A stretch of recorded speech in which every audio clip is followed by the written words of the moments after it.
मित्रों, आज की जो बैठक थी, देश के यशस्वी प्रधानमंत्री आदरणीय नरेंद्र मोदी जी भारत रत्न बाबा साहेब भीमराव अंबेडकर जी की जयंती के अवसर पर हरियाणा के लोगों को विकसित भारत की एक मजबूत जो नींव है, जो कार्य हैं, उसको गति देने के लिए हरियाणा में आ रहे हैं।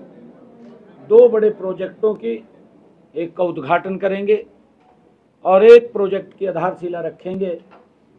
जो महाराजा अग्रसेन एयरपोर्ट हिसार में वो बना है, वहाँ से लोगों को प्लेन के माध्यम से, एयर के माध्यम से यात्रा सुविधा मिलनी शुरू हो जाएगी।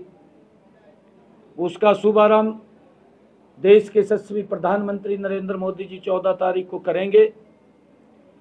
दो बड़े कार्यक्रम, दूसरा कार्यक्रम यमुनानगर में, जहां पर 800 मेगावाट का एक बिजली संयंत्र की यूनिट वो लगेगी, जिसके ऊपर 7,772 करोड़ रुपए का खर्चा आएगा, उसका शिलान्यास करेंगे।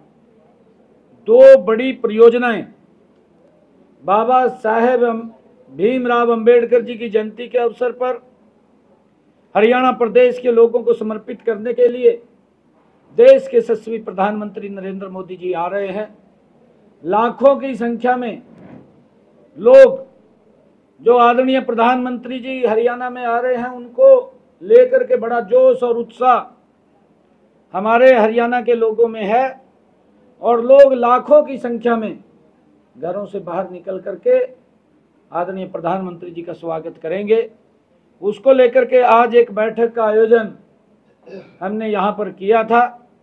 इस बैठक में हमारे मंत्रीगण, हमारे सांसदगण, हमारे विधायकगण, हमारे जो नवनियुक्त मेयर हैं, हमारे नगर पालिकाओं के चेयरमैन, नगर परिषद के चेयरमैन, जिला परिषद के चेयरमैन, पार्टी के हमारे जिला के अध्यक्ष और हमारे प्रमुख कार्यकर्ता आज इस बैठक में 2-3 घंटे लगातार उसके ऊपर एक एक व्यक्ति से बातचीत हुई है। बहुत उत्साह जोश है।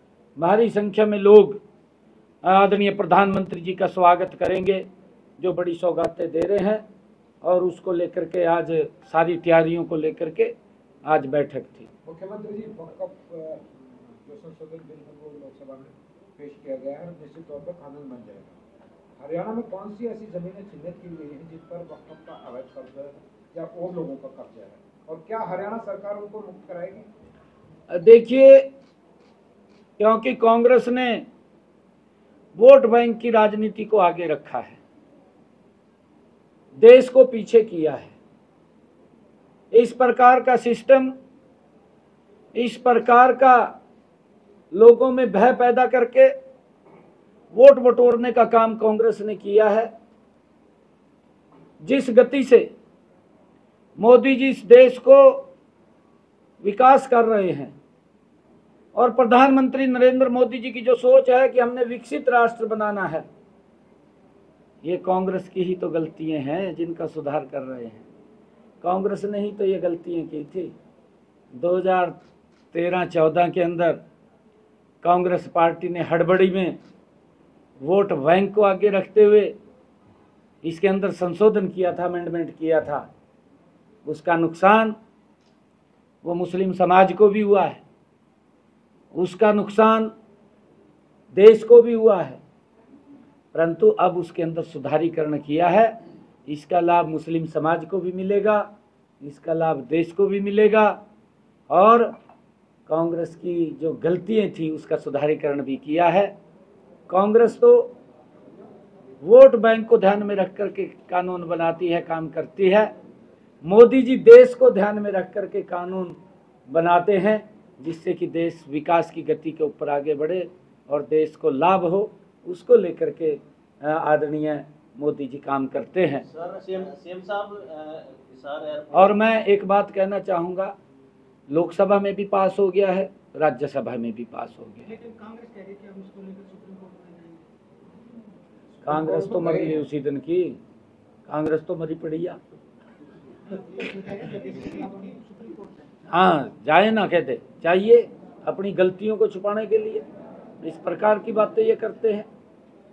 अरे उसके अंदर हमने तो यहीं आपके रोहतक का एक मैटर था, आपने सुना भी होगा, मैंने विधानसभा के अंदर भी कहा है, आपके रोहतक का मामला 1964 में, 1964 के अंदर वो श्यामलात दे जमीन थी। 1964 के बाद 1990 में नोटिफिकेशन हो जाता है कि वक्फ के नाम है। आपको मालूम है सारा, आपको बताने की जरूरत नहीं है। सीएम साहब